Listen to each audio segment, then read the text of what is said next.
talking to you. Yes, you. I know that you've gotten into the space where you have almost become forgotten. And in the process of being forgotten, you too have forgotten how to fit into certain spaces, how to be relevant in certain conversations. When the opportunities come up for you to speak to certain kinds of people, present yourself in a certain way, you shy away. You say, no, not me. And you make every excuse in the book. I have a message for you.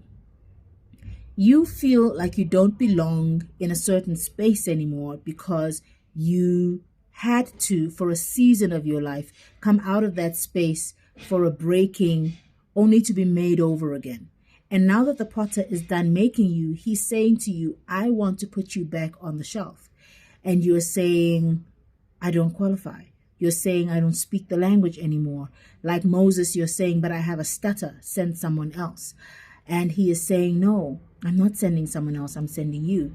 He's saying the time of your obscurity, the time of being at the back of the desert, was preparing you for you to be able to now come out here. And if you say to him, no, I don't want to be presented, this is a hard word, but I want you to hear it.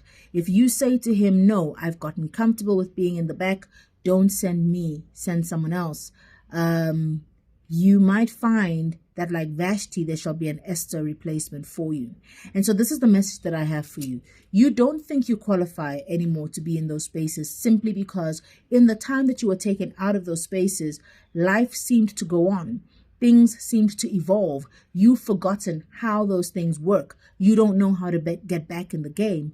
And the Lord says to let you know that that time that you took out of the game was not stagnation. You think that you have stagnated. You think that those who've been there and have continued to run have built their muscle. They've spent time climbing up the corporate ladder. They have gotten degrees and experience that you have not had because maybe, for instance, you've been being a housewife, looking after your children, or whatever other kind of full stop he had you on. It wasn't a full stop, it was a pause.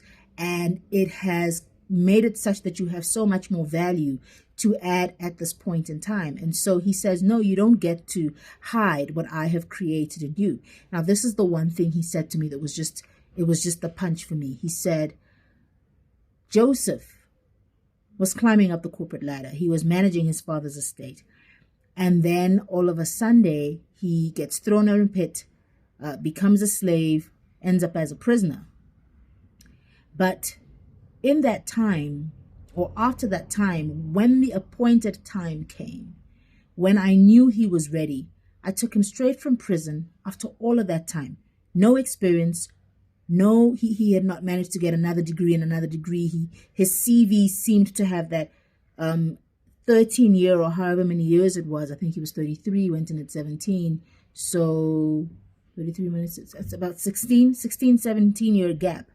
His CV had a 16, 17-year gap in it, whereas the people he would be comparing himself to had CVs that had, in that 16 years, they had climbed up to different positions, they had gotten another degree, they had gained so much experience, they had networked, and he had been in prison.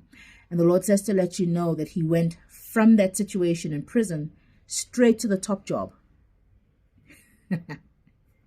I love it. Straight to the top job. This is the month of February, and the Lord says that he is bringing divine witnesses for us. There's some people who you've been sending your CV to, you've been saying, refer me, you've been saying, open that door for me, and it wasn't the time. This is the time, and in this season, the Lord is, he's going to get the butler to remember you.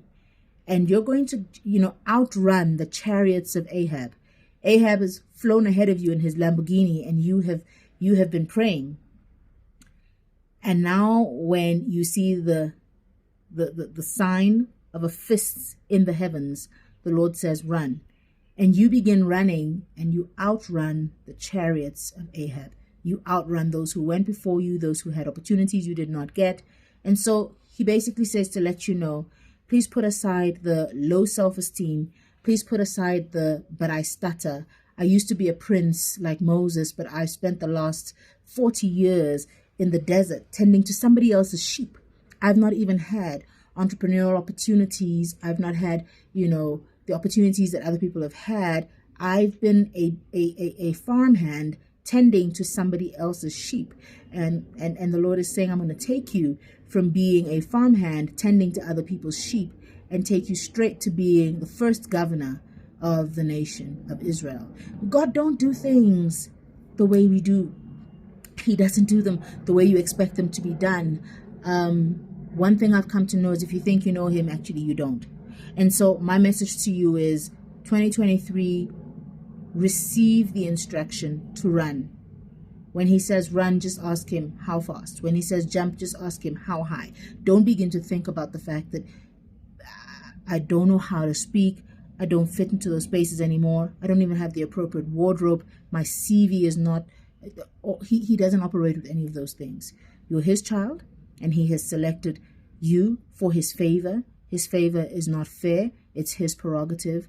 And, you're on the grace list. You're on the grace list. And your name is about to be called up. And it's your turn. And we make no apologies for it. Run. Go. Be great.